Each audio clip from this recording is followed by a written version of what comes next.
Baik, Assalamualaikum warahmatullahi wabarakatuh.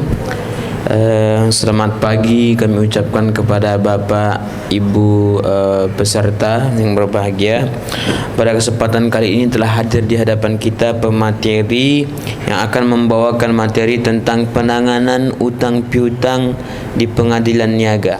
Sebelumnya izinkan saya untuk membacakan kurikulum vitae beliau. Nama lengkap Dr. Ulina Marbun SHMH, agama Kristen, tempat tanggal lahir Perbotihan 3 Mei 1965, pekerjaan hakim, alamat rumah Grand Menteng K8 Medan, nomor ponsel 082161638263, pendidikan S1 tahun 1990, S2 2002, S3 2016. Baik, kepada Ibu Dr. Ulina Marbun SH, waktu dan tempat kami persilahkan dengan segala hormat. Izinkan ada daftar peserta ini. Oh, daftar namanya. Sambil berjalan ya. Assalamualaikum warahmatullahi wabarakatuh. Selamat pagi dan salam sejahtera buat kita semua. Saya tadi sudah diperkenalkan identitas saya. Yang jelas pada pagi hari ini saya senang berhadapan dengan kalian semua, calon-calon advokat lah ya. Jadi saya sebagai pemateri di sini mungkin lebih banyak pengalaman praktisi ya, dan memang materi yang dikasihkan ke saya ini adalah materi baru, barangkali adalah masalah pengadilan niaga, acara niaga di pengadilan, yang mana kalau kita lihat kuliah kurikulumnya itu di kampus dominannya hukum perdata, hukum pidana ya dan sebagainya, tapi mengenai niaga ini jarang ya. Tapi dengan sekarang mau tidak mau memang ini peradilan ini atau penanganan perkara mengenai utang piutang ini sudah menjadi hal yang harus kita sosialisasikan, harus tahu lah ya. Apalagi kalian saudara-saudara ini menjadi advokat, ini syarat utama. Mungkin nanti mengambil kurator ini menjadi ada lagi sertifikasi, tapi mungkin akan dasar-dasarnya akan saya sampaikan. Saya ingin mengenal satu persatu kalian yang ada di sini ya. Abdillah Hafiz ada? Oh, Zoom ya, ada yang Zoom ya. Abdul Hamid Lubis Zoom juga. Abdul Hussein Simamora,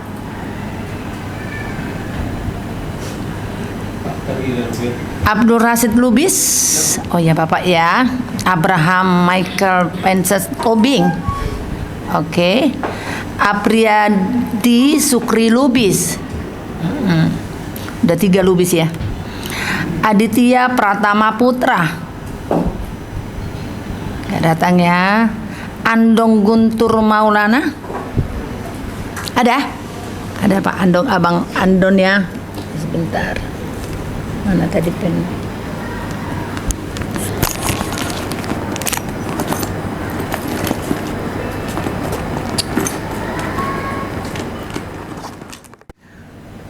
Nah, jadi semua ada dasar. Mungkin kan adik-adik ini sudah tahu kan peradilan ini ada 4 kan? Peradilan umum, militer, agama, dan apa? Agama, tun, militer, dan peradilan umum, ada 4 kan? Nah, ini ada niaga. Ini ada di mana? Nempel di mana ini niaga ini kan gitu kan? Kalau perkawinan kan ya nempel di peradilan umum, ada nempel di peradilan agama kan gitu kan. Masalah perdata warisan ada nempel di sana, ada nempel di sini. Kan ada 4 tadi kan. Nah, di tun militer. Ini di mana nempel ini? Ini diatur di dalam Undang-Undang 27 2004 tentang kepelitan dan penundaan kewajiban pembayaran, ini ada di peradilan umum. Ya, ada di peradilan umum. Terus nah, ini dia.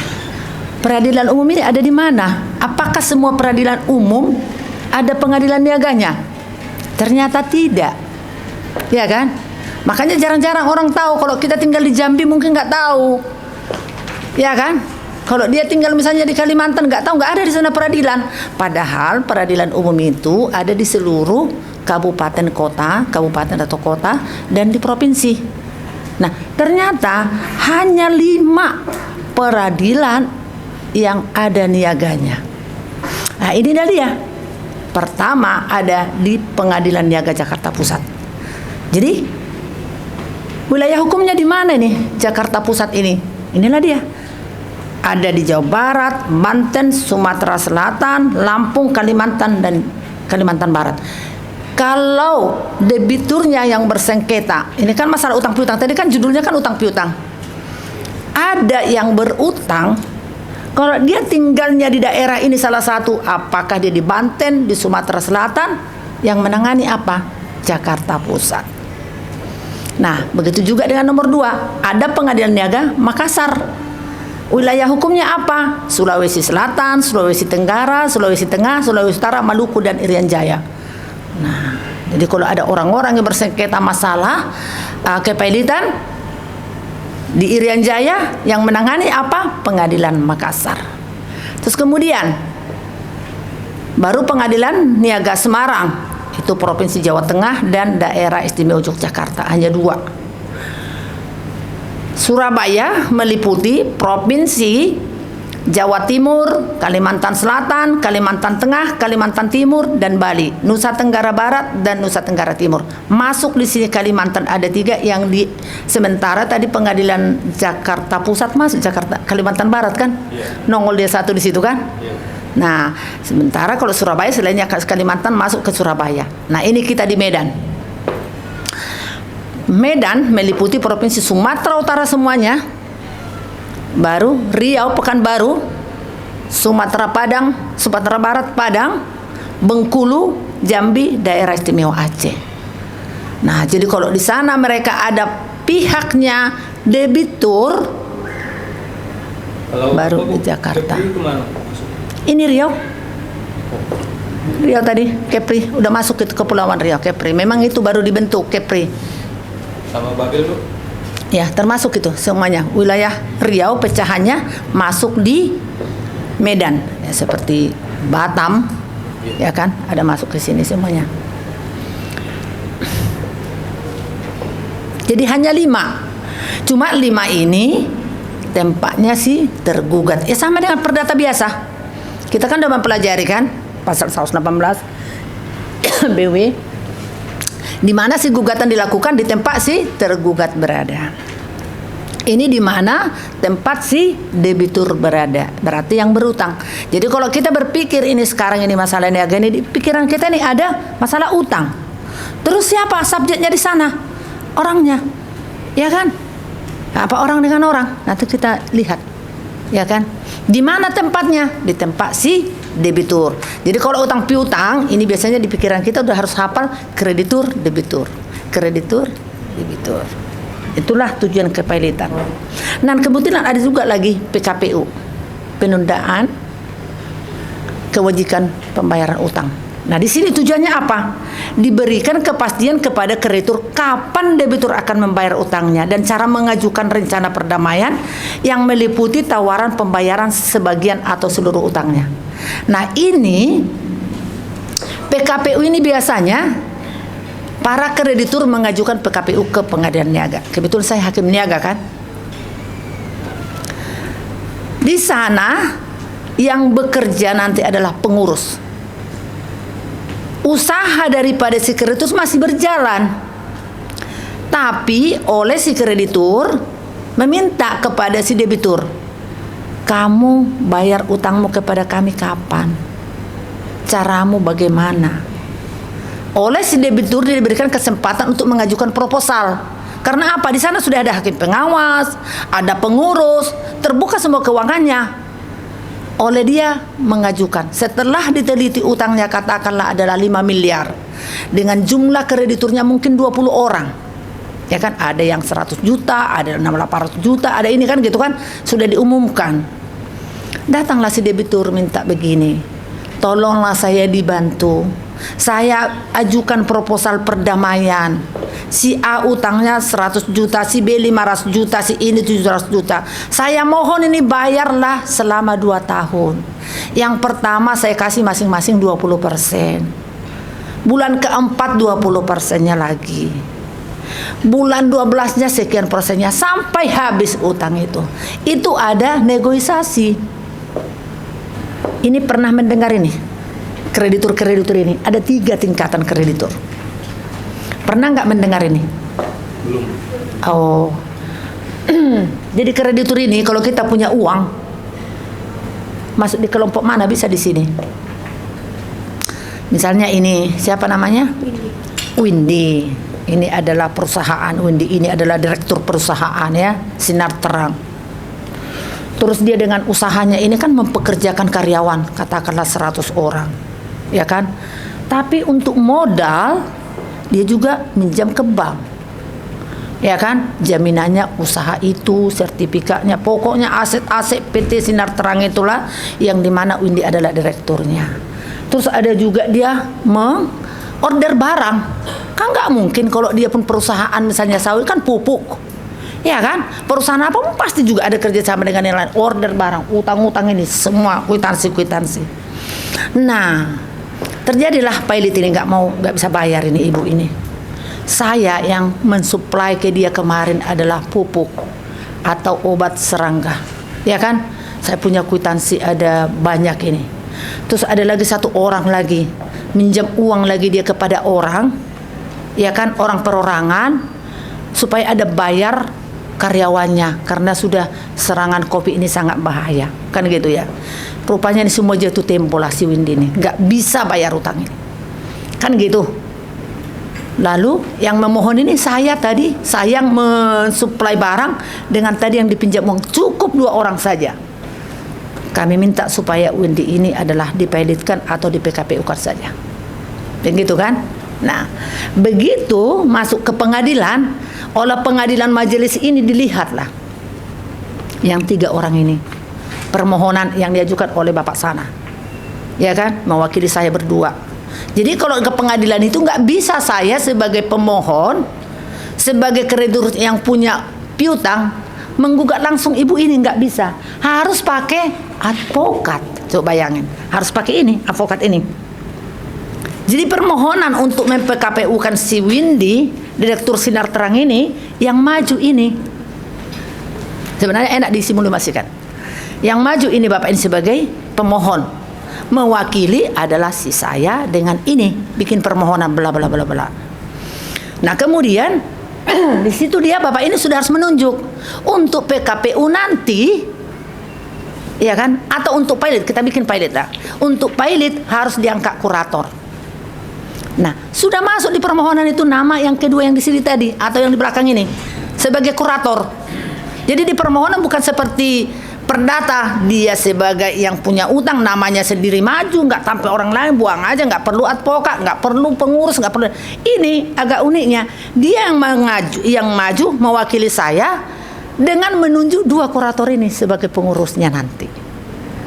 Iya, udah masuk oleh majelis yang di sini diperiksa, ternyata memenuhi syarat untuk pilot. Ada 2 kreditur. Ada bukti utang yang tidak dibayar. Sudah jatuh tempo. Sudah 2 tahun yang lalu saya tagih-tagih dengan ibu ini, nggak ada. Terus diakui pula. Bagaimana? Kabul. Sudah kabul kan? Dinyatakan PT Sinar Terang dalam hal ini diwakili oleh direkturnya adalah Windy, dinyatakan pilot dengan segala akibat hukumnya. Tok, gitu kan? Dah. Setelah itu apa yang terjadi? Ini nggak nampak lagi, yang 2 ini langsung nampak ini pengurus. Besoknya bikin di koran dengan amar itu bahwa PT Sinar Terang dinyatakan pilot, supaya semua yang ada piutangnya mendaftarkan ke kantor kurator dengan tenggang waktu dari tanggal sekian, ya kan, dengan membawa utang-utang apa bukti piutangnya. Dan selanjutnya nanti dibikinkan rapat kreditur di kantor oleh pengawas. Dah. Nah, disitulah ketahuan nanti begitu orang mendaftarkan kepada kedua ini, datanglah berjubil bisa sampai 50 orang. Ternyata tagihan si Indi ini udah banyak sekali. Ya kan? Wah, ada Bank Permata ini nah ke sana. Oh, ada bank ini. Oh, ini pupuk nggak dibayar. Oh, ini buruh pun udah dipecat dahulu nih, nggak dibayar. Ya kan? Buru-buru nggak dibayar. Di sinilah dikelompokkan dia. Jadi kalau di sini ada pula nanti negara masuk, pajaknya ini pun udah macet, nggak bayar pajak. Nah, jadi di sinilah dikelompokkan. Dia kalau kreditur preferen adalah utang kepada negara, yaitu pajak nomor 1. Jadi selalu istilahnya kreditur debitur, bukan yang berutang, ya kan? Jadi kalau si debitur adalah orang yang berutang, orang yang lemah. Dia mempunyai 2 atau lebih kreditur. Yaitu tadi, utang ibu ini ke saya dengan teman saya. 2 orang aja udah cukup untuk mempilotkan dia. Ya kan? Apalagi banyak. Tapi kalaupun dia utangnya, krediturnya ada misalnya 50, yang mengajukan cukup 2, nggak usah 50. Karena apa? Yang 48 nanti akan mendaftarkan piutangnya. Hanya 2 yang datang itu biasanya. Tapi setelah diumumkan muncullah rame-rame. Ternyata udah banyak kali utangnya. Terus kemudian ada di sini tidak membayar lunas setidaknya 1 utang yang telah jatuh tempo dan dapat ditagih.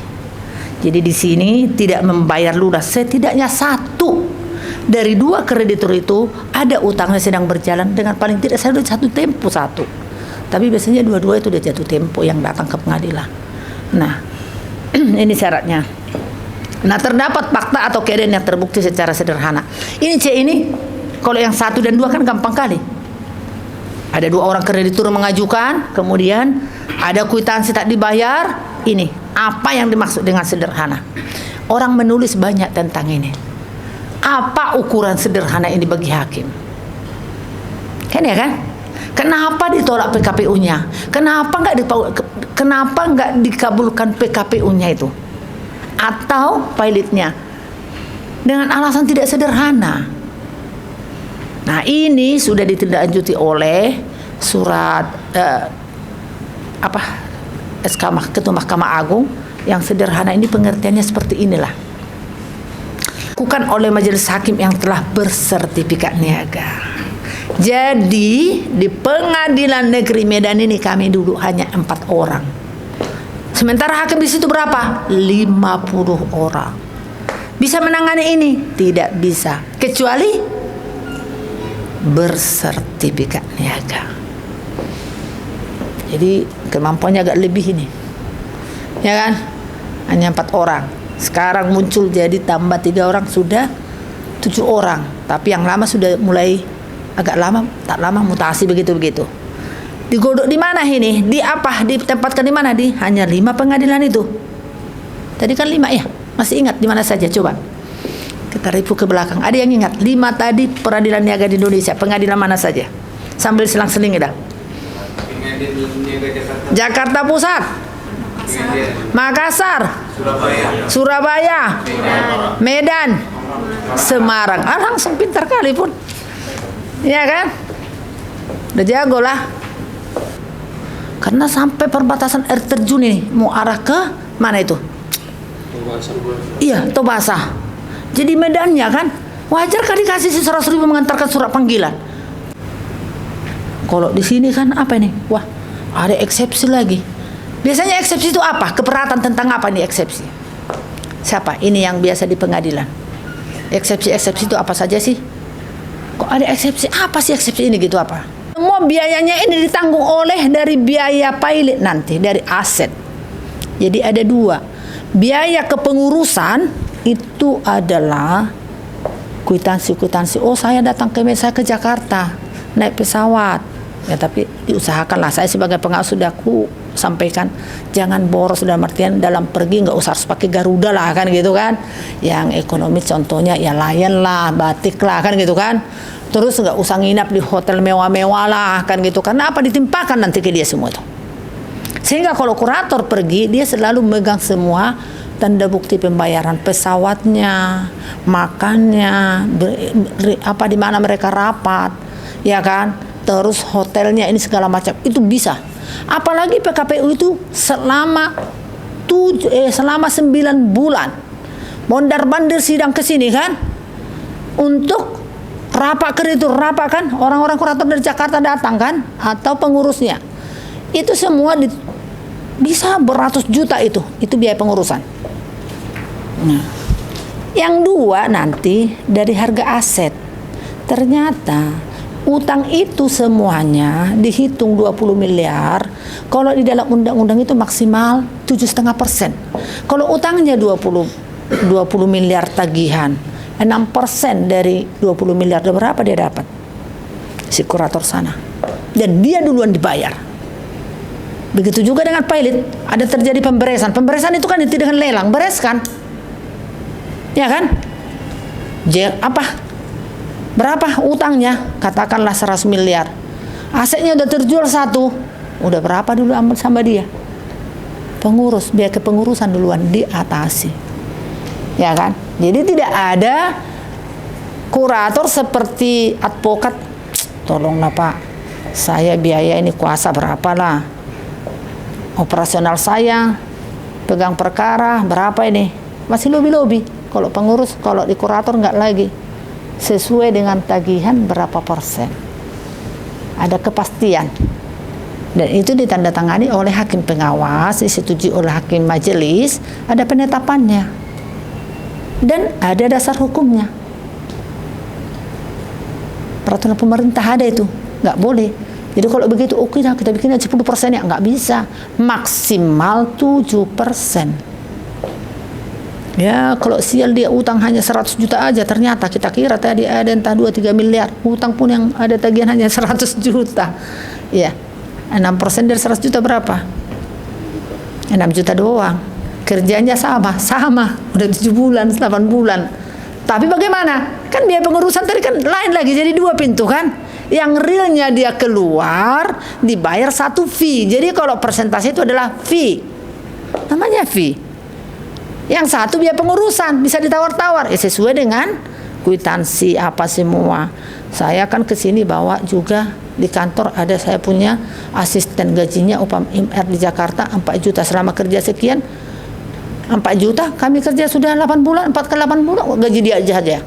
Terus saya ke sana kemari, bisa banyak. Tak heran biaya mereka bisa sampai 800 juta. Hanya biaya, belum lagi fee. Nah itu, jadi memang kurator saat ini menjadi impian lah untuk kalian semuanya. Cuma tidak gampang jadi kurator. Sudah advokat dulu lama, baru ada testing lagi. Kalau di Persatuan Pengacara ini kan ada Peradi, ada apa, ini mereka ada AKPI, ada HMI, ada apa, ada 3 juga. 3 aja ini ikatan masalah kurator ini. Dan agak susah nampaknya. Mereka ujiannya katanya ya itu tadi lah, pakai time itu, pakai mesin, ya sebentar bisa. Ya memang agak susah lah. Terus biayanya besar. Dan kemudian juga, nah kenapa orang tidak gampang masuk? Karena sudah biaya. Kan dimodeli dulu ini semua itu. Saya ditunjuk sebagai kurator. Dari mana saya minta uang? Kan nggak ada. Sementara udah keluar uang. Saya harus bermodal. Keluar uang. Kemana ini? Nanti aku dibayar dari mana? Ya setelah ada pelelangan. Sudah berapa lama? Setelah laku. Ya kan? Nah kalau pokok biasa, teken surat kuasa bayar. Nggak ada 100%, 50% dulu Bang. Pak, bagaimana saya bergerak? Kan ada langsung kan? Ini ada keluar uangnya dulu. Apa ada yang apa? Dia yang bayar. Sehingga kurator agak beratnya di situ. Semua mobilisasinya, semua pekerjaannya dia tanggung sendiri dulu semuanya. Siapa menalangi? Orang udah bangkrut. Ya kan? Si kreditur belum tentu dibayar saya kalau ada asetnya, kan begitu kan? Jadi nggak ada tuntutan kemana dia minta Pak ya. Jadi harus apa? Ada modal.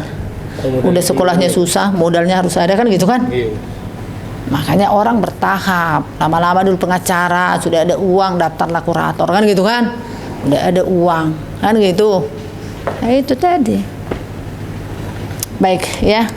Cukup jelas atau bagaimana? Ada pertanyaan? Saya suka loh kalau ada pertanyaan-pertanyaan. Ya, silakan. Di Al-Baini Pertanyaan yang ingin saya tanyakan Bu, misalnya nih, ada karyawan yang kerja di perusahaan. Karyawan ini minjem uang melalui perusahaan tapi di bank. Jadi dalam beberapa waktu si karyawan ini dipecat karena dia melakukan hal-hal yang dilarang dalam kerja itu. Terakhir dia dipecat dan dipensiunkan nih.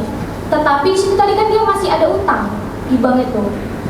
Jadi nggak lama kemudian si karyawan ini setelah dipensiun dia sakit terus meninggal. Nah itu penyelesaian kasusnya gimana jika ada kasus kayak gitu? Terima kasih. Nah, ini bisa terjadi, bisa sering ya. Tapi kalau meninggal jarang lah terjadi ya. Tapi dipecat akhirnya jadi. Dia tadi kan minjem ke bank kan dengan jaminan perusahaan. Penjamin kan bertanggung jawab. Bank nggak mungkin mau rugi, ya kan? Ada jaminan. Sekarang yang ditutup bank siapa? Perusahaan.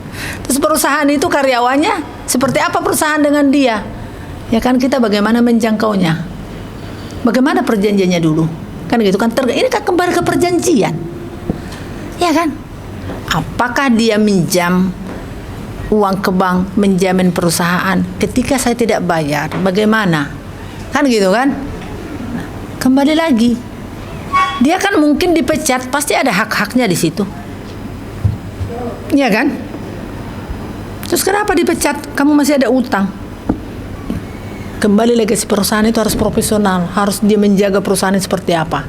Kan itu kan? Kalau itu kasusnya kan, dia meminjam ke bank dengan jaminan perusahaan. Mana mau tahu sekarang itu bank, ya dengan si karyawan mau tidak ada lagi, mau ya jaminannya adalah bank, perusahaan dia. Dan kalau ke bank biasanya itu udah ada jaminan, ya kan, menjamin. Si penjamin itu ada jaminan atas nama dia kan, gitu kan logikanya kan, si penjamin menjamin, iya kan?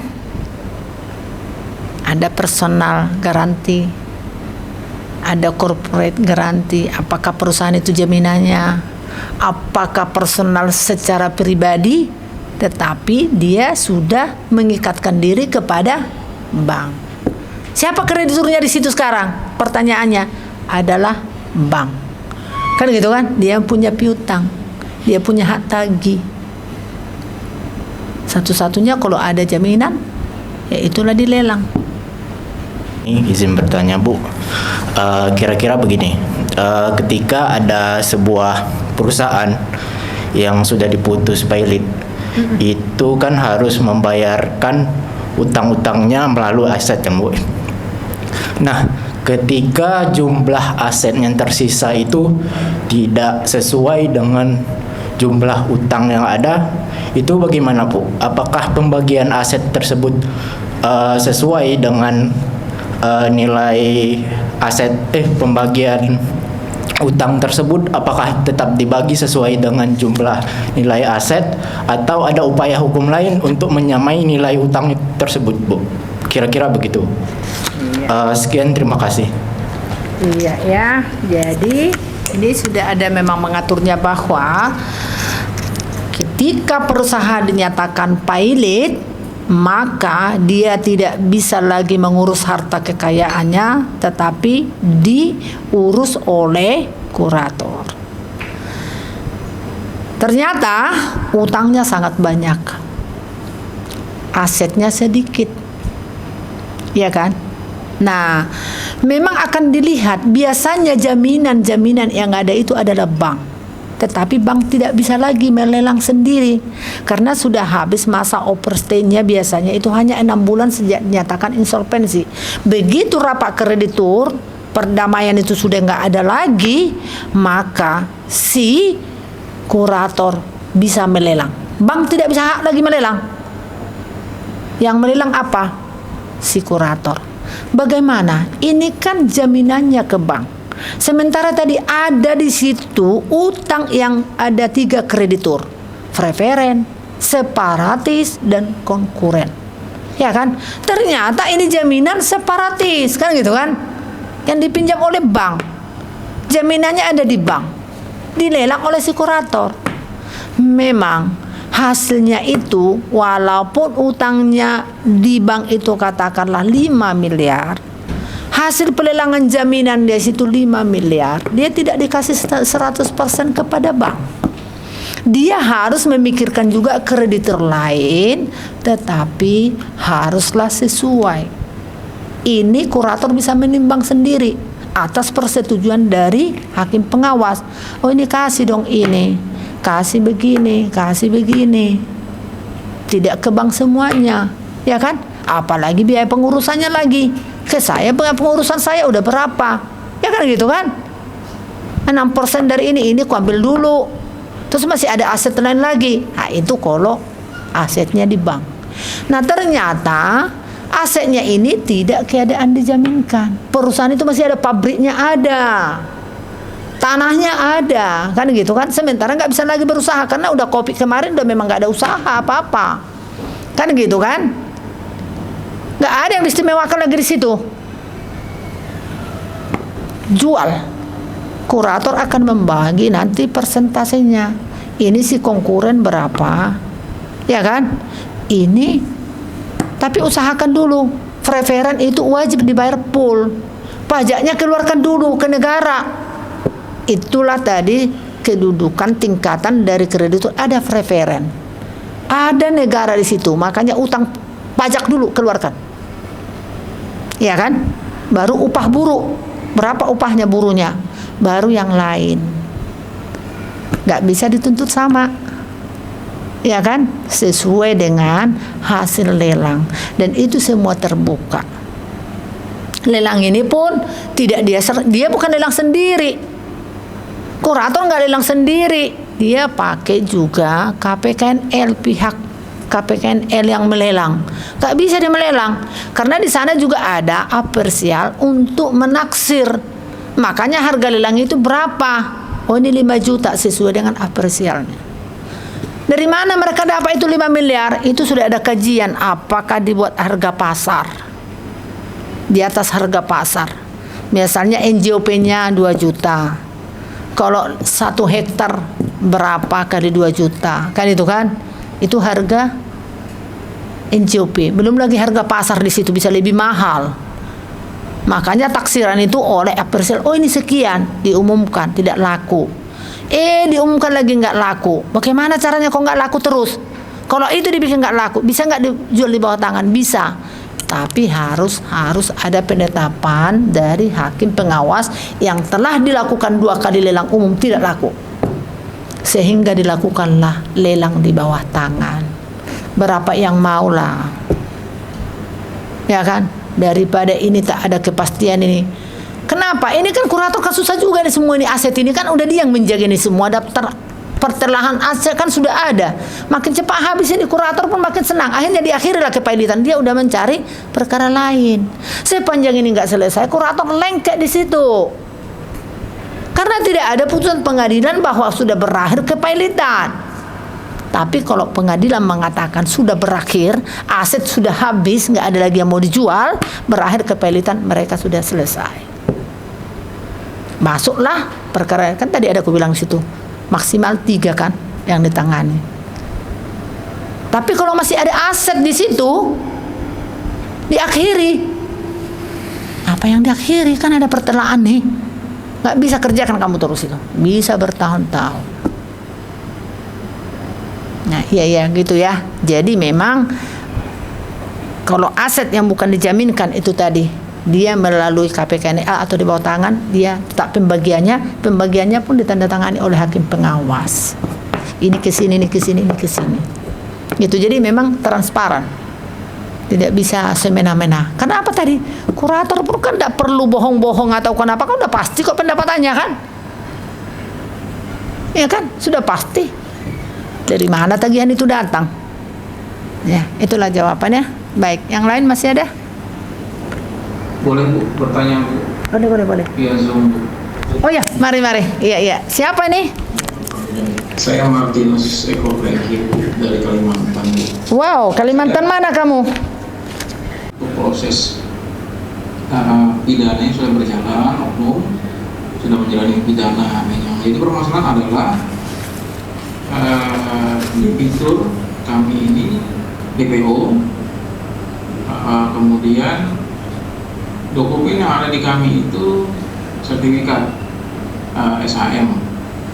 Yang jadi masalah adalah kami tidak, apakah bisa kami melakukan gugatan perdata terhadap debitur yang DPO tadi, itu yang pertama. Kemudian yang kedua, jika kami melihat dokumen gugatan perdata ini kan kewajiban bukti bahwa dia memiliki uang prestasi kan kami harus kuat. Nah, salah satu kelemahan dari dokumen yang kami punya ini adalah terdapat beberapa akad kredit yang tidak ditandatangani. Ya, karena kan itu tadi Bu ya, oknum kami sudah dipidana dan menjadi masuk pidana. Nah, jadi pertanyaan tadi dua, pertama, bisa kami gugat perdata seorang debitur yang DPO, yang kedua, misalkan dokumen-dokumen kredit yang beberapa ditandatangani, beberapa tidak ditandatangani, yang kami ajukan kepada pengadilan negeri untuk gugatan perdata. Mohon pencerahan yang dari pengalaman Ibu sebagai hakim. Terima kasih Bu. Baik, terima kasih ya. Nah, jadi kalau kita bicara dengan perdata, ya kan, perdata menyangkut apa sih perdata itu ya, masalah harta benda, ya kan, masalah utang piutang, itu semua sudah ada itu batasnya, pidana kejahatan. Sehingga kalau pidana itu, kalaupun didampingi oleh orang yang bukan dia, adalah penasihat hukumnya kan, di situ dulu. Tetapi perdata didampingi oleh kuasanya, sudah diberikan kuasa. Nah, di dalam gugatan perdata tidak harus ada orangnya, tetapi jelas siapa dia, di mana alamatnya, kan begitu. Dahulu, bahkan dahulu bertempat tinggal di sini, sekarang tidak diketahui lagi. Banyak. Lalu bagaimana cara pemanggilannya? Melalui panggilan umum, melalui media. Sudah pasti itu. Kalau dia nggak datang, dipanggil dengan koran, nggak datang, pasti. Artinya sudah dianggap dia tahu.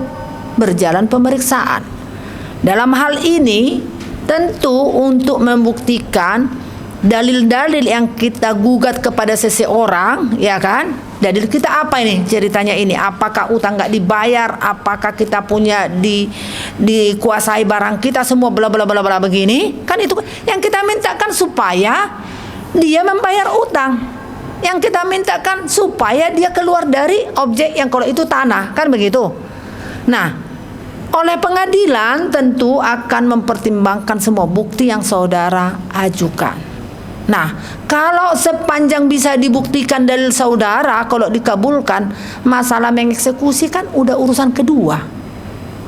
Iya kan?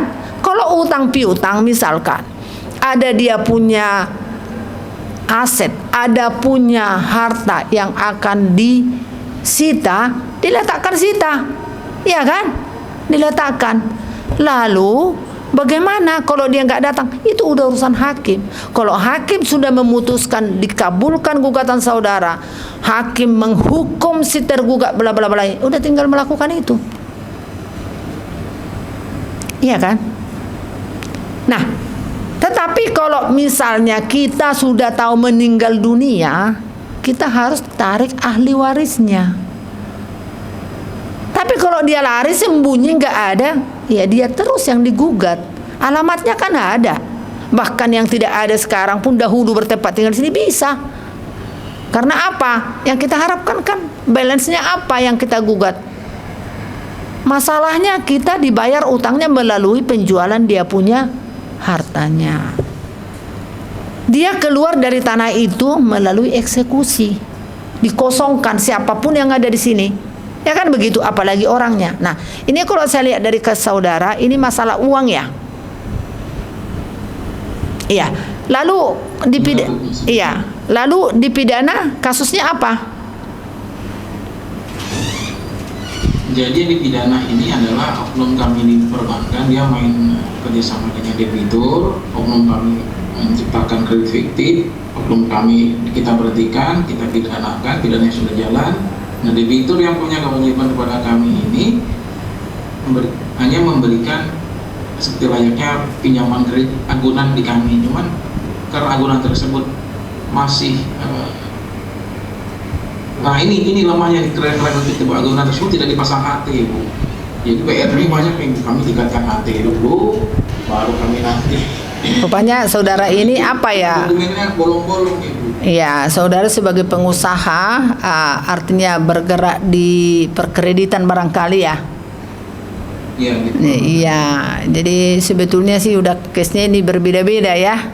Ya, saudara sendiri mengatakan ini kurang kuat masalahnya itu. Pembuatan aktenya juga tidak sesempurna ini. Sebetulnya kalau perdata ini semua kuncinya adalah di bukti surat. Ya harus benar-benar lah ya. Karena saksi itu urutan kedua, ya kan? Ada itu bukti di dalam KUH Perdata ada saja berapa, di pidana ada berapa kan? Kalau di pidana kan memang kan keterangan saksi yang di atas kan gitu. Tapi kalau perdata ini memang bukti. Biasanya kalau kita bekerja dengan perusahaan-perusahaan, di samping kita mengejar produksi hasil usaha, kita juga nggak ketinggalan dengan dokumen-dokumennya. Kenapa Bang sangat susah ditembus ada kelalaian mereka? Ya mereka sangat apik, kecil-kecil lagi tulisannya. Terus jaminannya detail udah banyak, personilnya sih memang jarang lah perbankan itu tidak bisa memperjuangkan. Rata-rata mereka berhasil memperjuangkan. Apapun tak bisa, susahlah mengejar. Kenapa? Semua dokumennya jelas sekali. Nah iya, ini pun kembali ke saudara, memang buktilah kalau masalah sudah ada amunisinya ini, tidak perlu orangnya harus ada, karena nggak ada penangkapan di situ, nggak ada ya bisa diwakili, tidak dikuasakan kan gitu kan. Itulah bedanya. Saya advokat ini, saya sekarang pidana hanya mendampingi, bukan bisa menggantikan terdakwa. Oh kau lari, saya di sini nggak bisa. Tapi kalau udah perdata, dia nggak perlu datang jadi penonton. Ngapain? Nggak usah kau datang. Saya sekarang mewakilimu. Saya kuasa. Kan itu kan beda kan? Jadi kalau kita bersidang, mana kuasanya? Surat kuasa. Kan gitu ya. Ya kok pidana didampingi. Tetap sih yang bertanggung jawab adalah terdakwa. Dalam persidangan. Ya kok di sini kuasa. Jadi bisa diwakili. Ya, apalagi dia masih hidup. Ya sudah, tapi kalau udah meninggal, tariklah ahli warisnya. Kan begitu ya.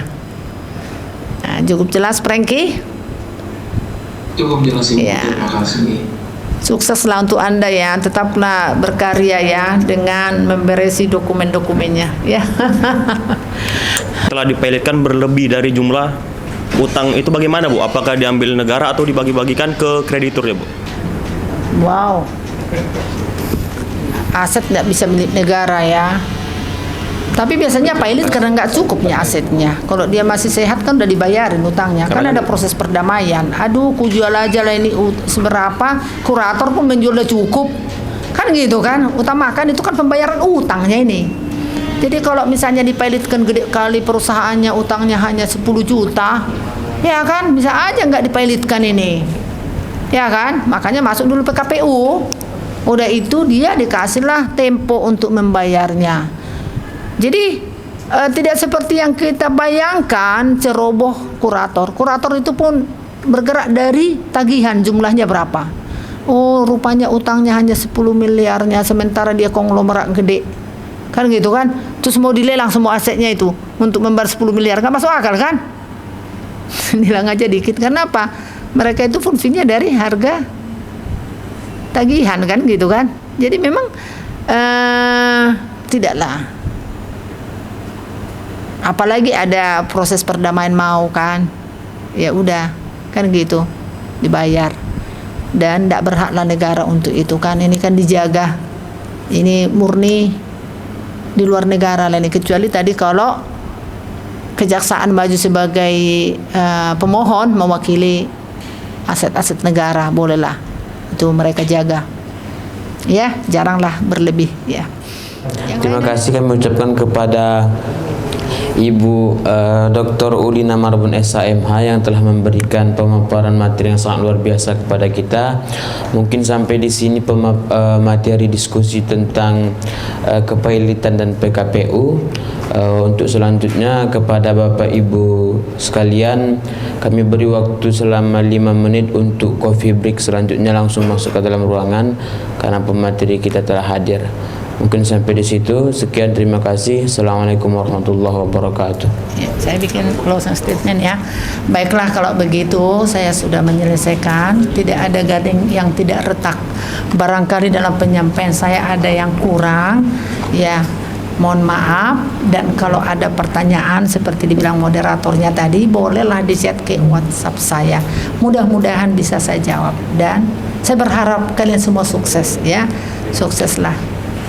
Tiada yang nggak ada yang sia-sia kalau kita bekerja dan berusaha dengan maksimal. Ya demikianlah, sekian dan terima kasih.